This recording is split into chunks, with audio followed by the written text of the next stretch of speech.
function called black and white, and it does a very good job. Better than this that I just did. And it didn't show up. Okay. I thought I did a adjustment layer. Let me try that again. Sorry. And I pull the saturation all the way down to -100.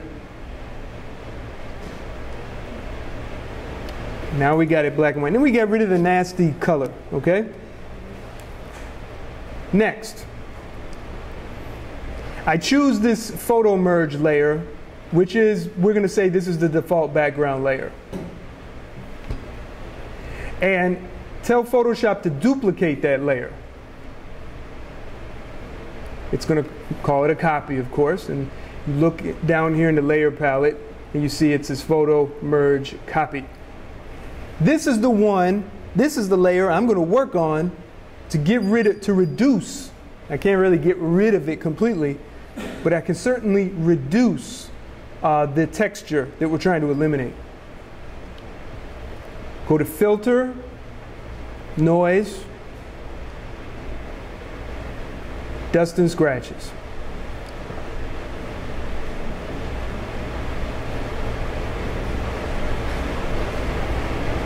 Move this over a little bit. Now the reason why you see this preview box still has the color, that's because it's reading just that layer. My desaturation layer, where I pulled out that desaturation, that's in a layer above. So it's not seeing that. But don't let that make you crazy. That's not the point. There's a radius slider here. I want to jump up 1 pixel at a time, but I also want to watch the face. On my computer, I'm going to actually use the arrow keys. So here we're at 0. Sorry, here we're at 1. Here we're at 2.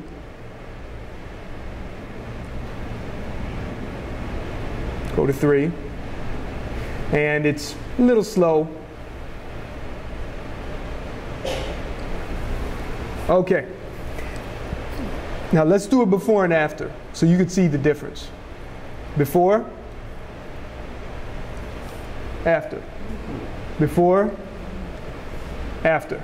Only problem is, what have we done? We lost the what? The sharpness. Oh, the sharpness in the face. Exactly. Exactly. I thought someone said I lost the shirt. Okay. Okay. So I lost the sharpness. Right. So this is a little too extreme. So let's go to what's called threshold. The slider at the bottom. Okay. And what that does is that tells Photoshop, be a little more respectful of the detail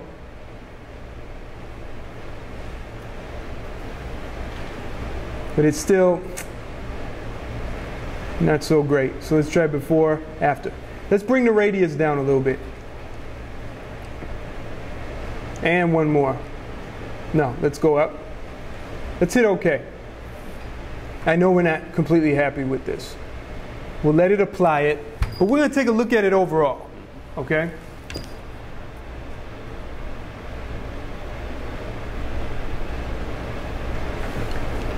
We'll zoom out. It's important to look at the overall picture. Let's see if we can see a difference on the screen.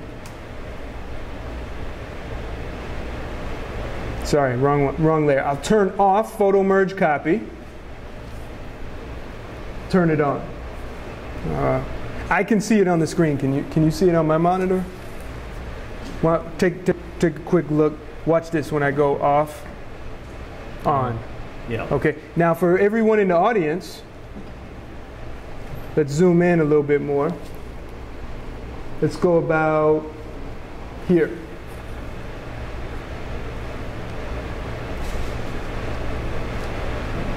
Before, after. Okay? So we lose a little bit of sharpness, but we can fiddle with that amount threshold, because the threshold can give us back a little more detail but still apply the filter. Okay? And there's a lot of other ways to go about fixing that. But this is a quick fix. Now, notice I worked in layers. And when I do that, sorry, wrong button here. When I do that, I can turn off the change layer. And I can turn it back on. That means I can go back. Should I decide, you know what, let me try that again, or let me adjust that a little bit. Because I have saved it with the layer, I have that option. But if I flatten all of it, where I can't go back, I have to start all over again. So when I have these layers in here, I have to save it as a special format. Save as, it can't be JPEG. Depending on your program, it can also be a TIFF. But generally, for the average person, I say save it in the Photoshop format.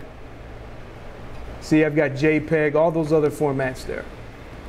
Okay, I'm not gonna save this one as is.